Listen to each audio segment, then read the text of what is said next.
Good evening, everyone. Tonight, we look into the supernatural, where we're going to be talking to spiritual experts about Filipino folklore and the mystical beings seen on the hit Netflix series, TRESE. Join us as we uncover the paranormal and see if there really is any truth to all of this.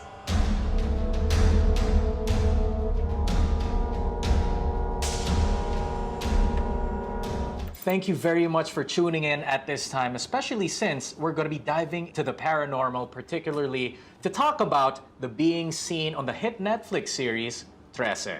So we're going to be talking to some mystics, spiritual experts, for them to help us shed some light on the beings seen on the show, to tell us what they got right, and perhaps to correct any misrepresentations, if any, at all. Before we start, just a quick disclaimer for the non-believers, the believers, or for those watching just for the heck of it.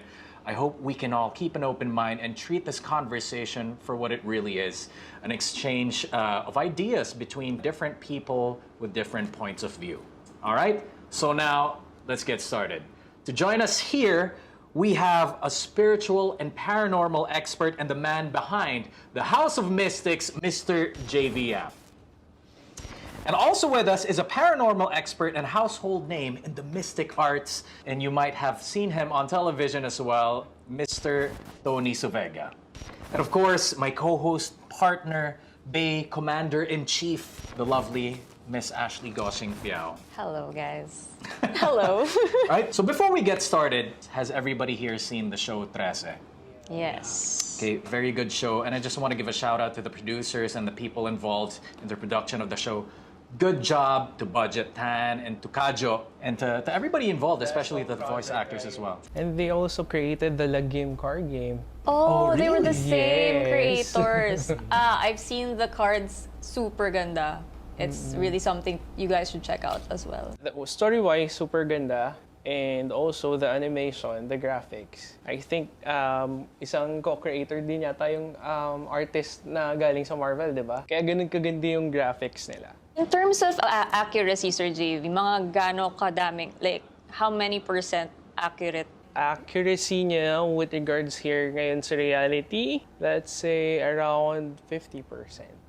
Sir JV and Tito Tony, ano yung mga, what did you guys think of the production, the whole production of the show, like sa voice acting? Oh, I salute everybody. Oh, yes. Very good, pati yung timing, maganda ang timing nila. Yung hepe ng pulis, magaling ang Yes, delivery sobra. ng hepe ng pulis. Mr. Apollo Abraham, kapwa voice actor ko din. Congratulations! Kanya, saludo ako sa kanya, yung pag-deliver niya ng voice niya. Ako naman personally, I really enjoyed Liza Soberano's performance. Ako, for Yeah, me, despite all the hate she's been getting, no? yeah, as in, para sa akin, swak na swak yung delivery niya for the role or the character of Alexandra TRESE. So now, before we talk about each of these beings, you can be as candid as you can now. Yeah. Feel free to talk about anything to describe what you see right now. Ngayon ba, Sir JV, Sir Tony, para lang malaman natin since medyo makaduma yung environment natin, meron ba tayong otherworldly guests? Meron. Marami. Si Mademoiselle, Si Madam. Are they here? Are they here now? andyan sa likod mo. Nanonood sila. Gusto rin niya lumabas sa... Gusto niya sumali sa pelikula. Can the people watching see them through the video? Kung sila ay Clairvoyant. Yes. makikita nila. Are they okay with this, that we're talking about them? Yeah. Gustong-gusto rin nilang pinag-usapan sila actually. Kasi nakikichismis din May sila. mga Tapos, lumalapit na. tsaka tumatawa sila pagka ganun yung depiction sa kanila ng mga tao. Ay, bobo. Yeah. Tinuruan kita. Nakita? Pinanaginip ko na sa'yo. Ganun yung ginilagay. Ganun. So kumbaga no harm done naman na parang... Natatawa lang naman sila. Natatawa. They enjoy. Kasi nung nanonood ako, may nanonood din. Gusto nila pinag-uusapan actually Gusto yung na mga nila kauri nila. Kasi kailangan this is the time to be recognized. Yes. Time of recognition for the Yun. supernatural beings. Na talagang legit sila, hindi sila fake. Hindi sila kwentong barbero or kwentong kutsero. Tsaka hindi sila decor. Hindi sila decor.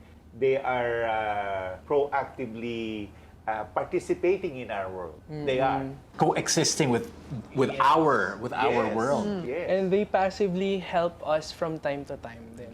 Pero sige, before we go to that, Sir JV, you mentioned earlier, now is the perfect time for them to be recognized. This is the time of recognition. Bakit po? Because of the Aquarian age, we are now in the Aquarian age. Mostly maraming signs and symptoms kayo ngayon, guys, na mararamdaman na ma-awaken kayo unti-unti. So awakening, it means that you'll be sensitive to the energy around you and more on enlightenment din as well. Ang problema, kailangan mo ma-accept din yung mga darkness deep inside in ourselves.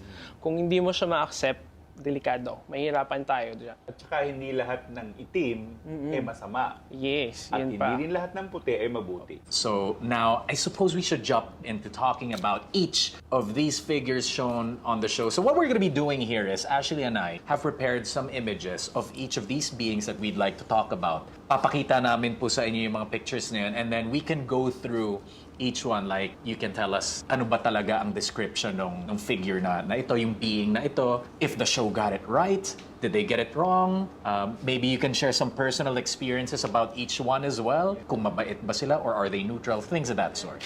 Unang-una, bilang forefront of the whole program, we're going to be talking about Alexandra TRESE, or more importantly, her role as the Lakan. So has there been an instance of a human representative to the elementals or to these supernatural beings? Actually, meron silang pack. Pero mga tago sila. Especially those days around 1800s to 1900s. So ngayon na kasi, it's modernized. Actually, recognize halos lahat ng mga elements and entities kung sino yung pack holder. Ibig sabihin, kung sino yung nagre-recognize. So yung parang truce. Para hindi mag-away-away lahat. Yung balanse. So meron nga pong Lakan. usapang ganun. Yes. Pero mali na ang lakan ay babae. Oo. It should be lakambini. Yes. So siya dapat lakambini. Ang lakan ay lalaki. Okay. And in the program, it was depicted that Alexandra is the protector of the pack because she inherited it from the dad, who was the original leader. Is it also passed down in terms of bloodline? Actually, Yes and no. yes. Kasi meron naman ding hindi idinaan sa heritage. Hindi dinaan doon. Halimbawa, kung ang kaninyo ay lahat kayo manghuhula, yes, it could be possible. Pero merong lalabas na hindi manghuhula amongst you. Pero meron din naman lumalabas na halimbawa, walang manghuhula doon sa angkan nila, then may lumabas na isang manghuhula. So, yes and no ang sagot ko doon. And kailangan din mag-agree silang lahat. Hindi lang yung contract holder doon sa ipapamana niyang pact para doon sa susunod niyang heir. Kailangan mag-agree buong council.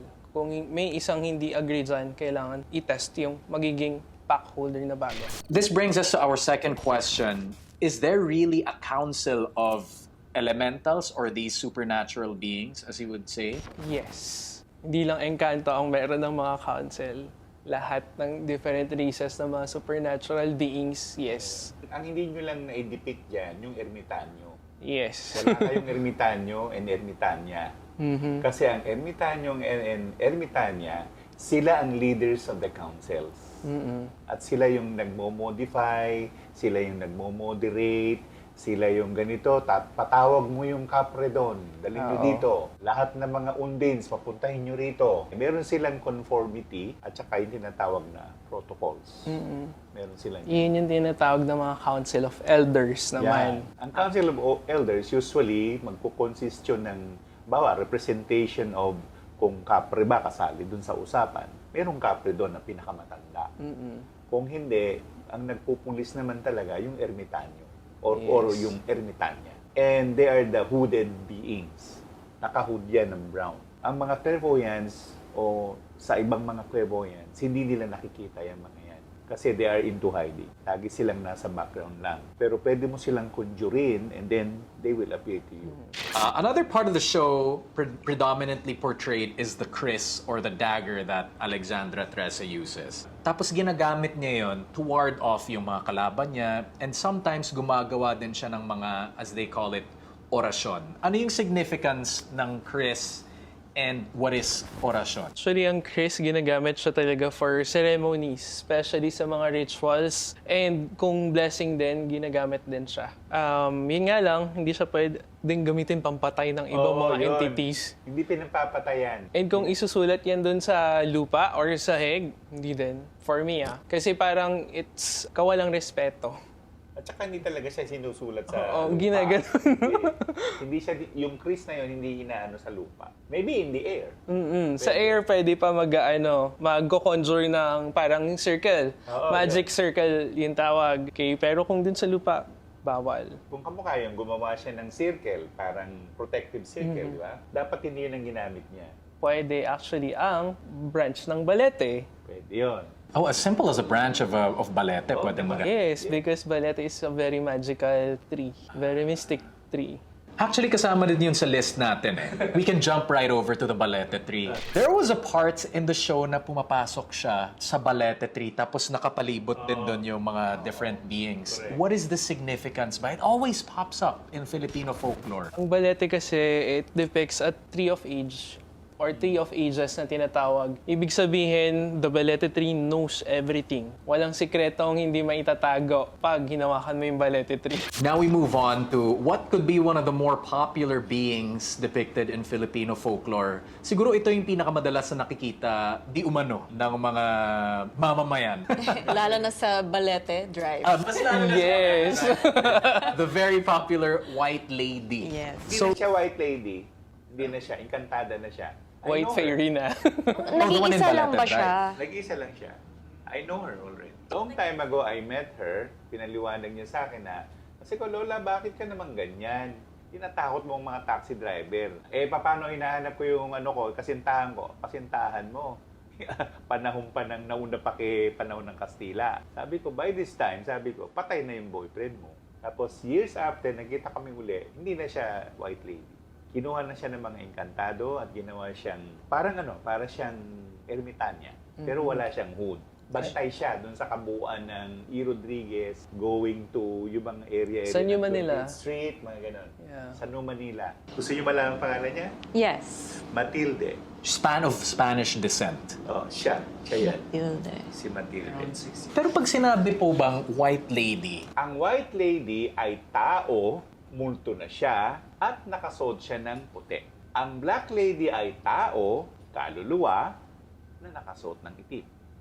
Pero hindi lahat ng nakasuot ng puti ay white lady. Meron kasing inkantada ng hangin at inkantada ng mga puno. Nakaputi din sila. Dito sa animation ng TRESE, they can't, in reality, we can't collect bones. Tapos ididikdik natin Oh my God. yung bones ng That's sirena. so disrespectful. Oo. No. Magagalit yung mga undin sa atin yan. Pero pwede silang ma-petrify or maging in stasis na tinatawag. May certain spell para doon. one of the more popular characters on the program, and please let us know kung tama ba yung pagdepict sa kanya, si Nuno, or as everybody knows this character, Nuno sa Punso. Medyo guilty kayo dyan. Guilty kayo dyan. Oo. Unang-una, first and foremost, hindi po nakatira ang mga nuno sa Imbornal. Nakapalasyo sila. Oo. Meron silang kanya-kanyang palasyo. Ang At ganda magaganda doon. ang mga bahay nila. Though hindi pa ako nakapasok. Hando na ako sa bungad. Actually, dun sa movie, mukhang goblin eh. Kasi from there, looking from here, goblin or leprechaun, Oo. na-depict siya as leprechaun or ano. Goblin. Dapat yun, okay naman ang ng ngipin ng mga Walang bungi. bungi, maayos. Maayos. At yung iba nagsasalakot, nakakita na ako noon na nakasalakot. Tapos ang mga tenga nila medyo rounded to Yung medyo patungo sa malaki, konti. parang dwarf, tapos ganun. maano dito. Okay. What do they do? Ano yung purpose nila? Yes, they do give information. Halimbawa ako, nagpupungsoy kami pareho ni JB. The way I do it is, I will ask them, what happened to this house? Ganon sila. Hindi naman sila basta nagsasalita. Meron din tayong question, bakit daw kumakain ng choknut si Nuno? Aba, gusto nila ang tsokolate. Nasa totoo talaga nga sa yun. totoo Gusto nila yun. yun. But not necessarily chocolate. Anything that is sweet. Anything sweet, anything chocolate. They like Hershey's. Sa Gusto nila child. yan. Oo. Wow. Meron din, and this is a personal question of mine. I don't know kung sa kanila ba nag-a-apply yung tabi-tabi po. Yes. Yes. Sila. Sa kanila. Nagkaka parang maga or something? Oo nga. Yes, Yes, it happens. yes. Tabi-tabi or in Ilocano, they say bari-bari. Bari-bari. So ano naman po, sir, ang duwende? Duwende, may mga duwende is classified then as gnomes. Tama po, di ba? yes. And Ito. also, Ayan. yan, nandito yung isa. Meron. Oh, Kumukuya-kuy pa siya. O, kasama ka dyan, Lolo. Yes. So, yung Natuwan-tuwa mga siya. duwende na yan, actually, sa kanila, medyo oppressive. Yes, Actually, yung itsura duwende, nila. They don't like to hear that. So, ang tinatawag namin dyan, yung mga maliliit na kaibigan. Ganon. Pag sinabi mong duwende pa. Ay, they will sasaktan ng kalooban nila. Sakit! Bakit mo ako tinawag na duwende? Sorry, Mind you ha, hindi lahat ng duwende maliit. Yes, may malaki. Hindi. May giant na duwende. Nakakasakay pa namin sa LRT nung araw Nakakasinlaki namin o mas malaki pa sa amin. Tama ba yung pagkakadepict ng Tikbalangs sa show? Yung anak, Actually, hindi sila dinipik as mababait oo. Yung mata nila hindi ganyan. Nanlilisik. Nanlilisik, no. Although naman, sa show, I think, diba, they were helping out sila Alexandra TRESE. Medyo tricky din minsan yung tikbalang. Kailangan mo mag-gain yung trust nila before katulungan. Especially makita nila yung conviction and yung willingness mo. Tsaka yung pagkaka-drawing, okay. Yes. Pagkakataon. Yan yung tama. Yung hari, no. Pero yung kulay din iba. Hindi ganun ka. Hindi gray. Parang may sungay po yung hari. Doon sa... That one is Yun, Baphomet. Hindi yan tikbalang. Hindi yan tikbalang. Yan ay, yan. Sinabi mo na, si Baphomet. So what do they do, Sir Tony, Sir JV? Is there a responsibility or a role that they have? Yes. Ang pinaka-role ng mga tikbalang ay makisalamuha sa kalikasan. Kasi bahagi sila ng kalikasan So, kung may puno, sila rin mag-aalaga niyan. And kung pagta-transfer din ng mga pollinations, minsan tumutulong din sila. Tinatakbo actually lahat nila yan na mabilis para yung hangin ma-distribute yung mga pollen sa iba't ibang lugar. At saka ang pagkakaalam ko, ang mga tikbalang, kasi nakasalamuha ko na sila rin. May mga kaibigan akong tikbalang na manggagamot. At tuturuan kanila anong mga halaman ang pwedeng ipanggamot Yes. na hindi natin nabasa sa medical libro. books. May question tayo. Totoo daw po ba na pag umuulan tas maaraw, may kinakasal daw ba na tikbalang? Yes, hindi lang tikbalang. Lahat na mga kanto. Oo. Lahat ng encanto. Sumisikat yung araw, tapos may brum, gano'n. Umulan. Lalo na kung maingay, bongga yung kasalan. The more na maingay yung kidlat or kulog, ibig sabihin nun, personality oo, yun. BIP yung pinapanganak or BIP yung kinakasal. kinakasal. BIP yung pag meron pa mga kidlat effect, merong brum lightning, ay kulog. Kulog. Nako, bonggang-bongga yun. Ibig At sabihin- kung makita ng mga clairvoyant, piyesta. Oo. Maganda ang handaan. So, okay, moving on. Punta tayo sa mga tiyanak. Ayan, ganyan po ba talaga mga itsura nila? No, hindi sila gagamba. Lagot kayo kay Arachne. At saka sa apo ni Arachne. Sila layata namin yan. And ang naturally talaga, ang tiyanak, sila yung mga inabort na mga babies. Na sila, na himok, na sumali sa mga misungay. Yan yun. Tao sila na baby, aborted or fetus, at sila ay lika, sabi ng mga demonyo, sama kayo sa amin. What do they do? Because in the story here, sinasabi nila kumakain sila ng tao, parang they claw their victims, something like that. Hindi ganun ang Hindi. tiyanak. Pwede nang gugulo lang o bibigyan ka ng problema, pero hindi ka naman nila kakain. Ang worst nun, mag-a-attach sa iyo yung tiyanak. Yun. And they will give you negative energies. Paano sila maa-attach sa'yo? Nakasabit. Minsan nakikita nila yung nanay nila dun sa taong At iisipin nila, nanay ka nila. Oo. Kaya hindi ka nila lulubayan. Ano po yung mga aswang? And is a manananggal an aswang? What is an aswang? Aswang ay dalawang klase. Yung lipad at yung gapang. Yung gapang, lalaki yan. Pag merong punyal o gamit yan, may buntot. Yun yung gapang na aswang. Yung lumilipad naman ay walang lumilipad na aswang na lalaki. Babae lang. So, yun yung manananggal naman. Pareho silang aswang. Yung manananggal ay aswang din na babae. How would you describe the features of the male aswang? Kasi sa program din, pinapakita, parang iba-ibang mga aswang and they eat human flesh supposedly. Supposedly, but that's not true. Ang kinakain lang naman nila talaga yung bile o yung bile. Gallbladder, oo. Kasi yun, sinasama nila yun sa langis nila na ginagamit nilang pampahid sa katawan nila to become invisible. Pero pag kinuhanan ka ng bile, mararamdaman mo ba yun? Mamamatay ka. Talagang bubuksan ka? Oo, hindi na bubuksan, bubutasin lang niya. At yung dila ng aswang, matalim na parang alambre, manipis pa sa fiber ng telepono. Tapos yun, tutusukin niya yung pusod mo, doon nila kukunin yung oil na kailangan nila. Kaya namamatay yung tao, sepsis. Yun, sepsis. Kasi once na kumalat yung bile dyan sa katawan ng tao, it's very toxic to our blood. Tapos iisipin nila, inatake sa puso. Oo. Yung pala kinain ng aswang. Pero hindi siya talaga kinain. Is that how the aswangs look like? Not really. No. Hindi ganyan, magaganda pa nga sila, tsaka mga pogi. Yan yung, aswang form na nila. Pero hindi ganyan yung aswang form nila. Usually, medyo oily. Oily, yes. Yun. At saka... Kung hindi pa sila nag-transform into aswang, they are handsome, they are pretty.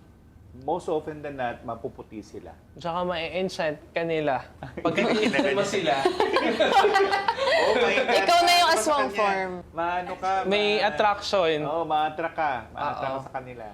Kung ganun sila mga kagaganda at gwapo, may mga models ba or mga artistang mga aswang? You said it right. Huwag ko isa-isa magagalit yung mga artista. Sabi ko, si gano'n ay aswang. No. Okay. Please, gusto mong pangalanan natin. Privately.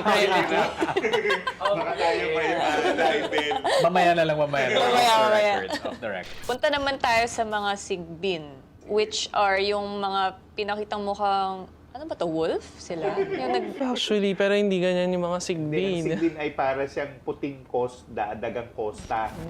Yung sigbin kasi, nauutusan ng mga inkantularyo yan. At sila yung gumagawa ng katarantaduhan o kagaguhan. Pero mababait talaga ang sigbin, supposedly. Ngayon, ini-enslave sila ng mga inkantularyo. At inuutusan niya na gumawa ng So, sakit. iba pang mangkukulam din, sigbin yung ginagamit. May ibang mangkukulam, nakakagamit din ng sigbin. How big are these beings? Mga ganyan lang yan. Hindi malalaki yan. Yung iba, Pinakamalaki yan. na-meet niyo na tito yung hari ng sigbin. Ikaw. Ayoko.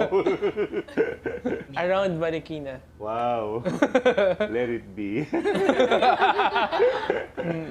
Si San Telmo naman, isang character na ginagamit ni Alexandra, she conjures this being, tapos parang dinidisintegrate yung mga kalaban. Totoo po ba ito, and is this a correct representation of this being?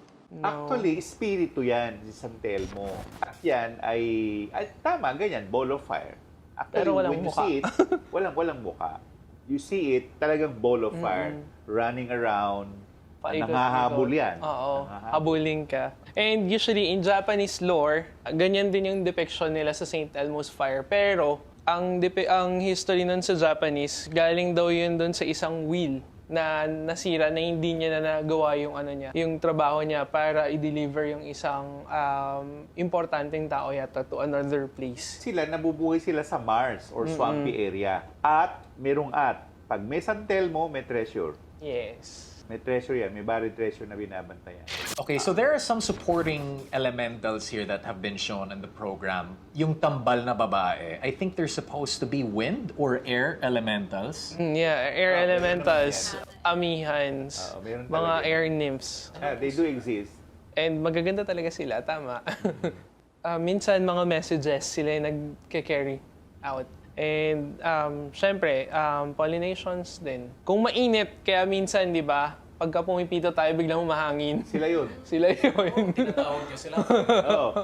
Gumaganon ka, dadating sila. There's a next mystical being that we're gonna start talking about. Parang mas bagay yata kay Ashley na magtanong nito eh. Kasi, actually, when I saw her sa show, immediately na-attract ako kasi, uy, ang ganda niya. Siya si Goddess of Death, si Ibu. Ayan. Ayan, so Ibu. nakatakip yung mukha niya. That one actually is called emissary yata. Emissary ni Ibu. Ibig sabihin, tagahatid ng balita Ni Ibu. ni Ibu. So, Oo. hindi siya So, mismo siya yung si- goddess. No. Emissary lang pala siya. Emisaryo. Pero yes, ganyan yung itsura. Usually minsan may veil pa dito na itim. Oo, yun. Oo. Tsaka sexy siya. Pero yung souls dyan, hindi ganyan yung depiction ng souls. Hindi rin purple yung mga souls. Oo, holy yung purple eh. Oo. Kasi kung mapapansin nyo, in Romance and Greece, ang purple, color yun ng royalty. Oo. So ano dapat yung maging kulay ng souls? Actually, dapat white. Yeah, yung nakikita din sa cameras, orbs. So, yung pinaka-antagonist ng programa ay si Datu Talagbusaw, and apparently he's supposed to be the Filipino or the Filipino folklore version of the God of War. Hindi po siya factual. No. That Walang one ganun. is fantasy. Is there a more, kung magkakaroon man ng ganitong character, is there like a more correct representation of a God of War or something of that sort? Wala tayong ganyan sa Pilipinas. Meron yan sa India. American Indian. Meron sila. And they still exist. Yung American native spirits. Pero hindi sila antagonistic. Nagbibigay rin sila ng counsel. Our last mystical being that we will touch on is the Kapre. Ayan. Paborito ko. Sige. Si Lolo walang sungay. Dapat walang sungay. Walang sugay ang kapre. Oo. Talaga po bang may cigar sila lagi? Yes. Yes, they have. At ang kapre kasi hindi mo makikita yung muka. Kasi para rin ano yan, yung ibu na nakababa yung buhok. Pero matutulis ang mga buhok nila. Parang bristle ang buhok. At may lalaki, may babaeng kapre. So how would you give a more accurate description of the physical features of Kapre? Matutulis sa mga buhok nila. Ang kuko mahaba. Ganun. Nagka-curl yung kuko. Mahaba talaga, as in mahaba. Siguro mga half a foot ang nila, kuko 6 nila. inches. Tapos, ang toes nila, halos pagkakamuka. Webbed. Merong parang sa pato, sa bibi, may web na gano'n. Hindi naman sinabi na 5 lang yung toe. Hindi. Minsan mas marami. At ang babae nila, minsan mas marami ito. Kasi marami silang mag-anak. Meron tayong Trigger question, di ba? From someone we know, meron Okay. siyang question about sa cigar. Actually, ng thank Kapre. you, Mr. DJ Chato, for sending Yes. that question in. In fact, ka-team niya si Mr. Budget Tan, who was one of the creators of the show. Ano daw yung brand ng Yossi ni Kapre? Meron bang brand yun or do they have their own? Tabako is amagay, yung binibilot sa Ilocos Norte na pag na mga, nabibili mo ngayon sa Quiapo, ganyan kalalaki. Meron ganyan. Ganun yun. Hindi yung tabako na alam natin na tabako binibili mo sa tabakalera. Hindi ganun yun. hindi yun. Yung tabako malalaking ganun na leaves. Leaves of magay. Hindi sila Wala silang nagsisigarettes. Masyadong Tobacco maliit talaga. yun. How tall can these beings get? The tallest that I've seen or have been with is Rufino Building. Mga siguro yung mga ganun. Mga 4 stories, 5 stories. So, before we put a formal close to this discussion that we're having, any final words from you, Tito Tony, Sir JV? Maybe tips on how to deal with these beings, how to respect, what to be mindful about, things of that sort. So, for respect, be mindful about your movement. Kung madalas kayo magmura, iba yung maa-attract nyo dyan. Okay? Be mindful of everything that is all around you. Dahil hindi mo alam, nakasangga ka pala, or di kayo naputol nyo na pala yung puno, Di nyo alam, may nakatira pala doon. Pagka ganun, magkausap, say a short prayer lang kayo, tapos kausapin nyo sila. Especially those dun sa bahay na medyo alam nyo na meron talagang kasama kayo na tumitira, we can coexist together. Hindi naman kailangan sila paalisin eh. Ang advice ko lang, yung sinasabi ni JB na be mindful of your surroundings. Well, yung mga basura naman natin, pwede mong ilagay sa isang sako, ganun. Magwalis. Yung mga puno na mga sira na yung mga dahon, itrim. Ilang naman ang gusto ng mga kasama natin sa buhay natin. And they will give you prosperity and all. Kasi hindi kayo papasukan ng magnanakaw. Hindi kayo mapapasukan na magnanakaw Yes. pero pagbaybantay. Hindi. Tatakutin nila. Especially those na may galit sa inyo pagka pumunta sa bahay. Hanggang pintuan lang sila. At nililigaw nila. Oo. Nililigaw. Naka-waste na nga pumupunta sa amin, hindi makarating. Saan ba talaga address ninyo? Sinabi ko, doon ang address, hindi pa rin makarating. Kasi pala, meron pala silang masamang balak sa bahay natin. So if you want to know more about all of these things and want to reach out to these very kind-hearted people, paano po nila kayo ma-reach? Is there anything that you'd like to promote, to share? How can they get in touch with you? What do they follow? You can get in touch with us, the House of Mystics, in Instagram and in Facebook. So meron din kaming IGTV wherein nandun lahat din, mostly ng mga lessons namin, all about the supernatural and all about crystals. So kay Tito Tony naman, he has his own Facebook account and Instagram, it's Tony Suvega. Same with his Instagram. Actually, naman siya dun sa The House of Mystics. Thank you so much. I hope that we all keep an open mind, friend. We still understand na these are things that are hard to digest, I guess. So, siguro, at least sa mga nanonood, meron tayong mga added knowledge sa mga beliefs and mga, I guess, yun nga, mga pinaniniwalaan ng ibang tao. And that's right. I mean, regardless of if you believe or not, at least you get to learn something new and you get to meet very interesting people at the same time. So on behalf of the crew and the rest of my team, Kevin Lapena po, Ashley Gosiengfiao, Mr. JV Yap, Mr. Tony Suvega, thank you very much and we hope to see you in our future episodes. Have a good night, everybody. Good night. Thank you very much.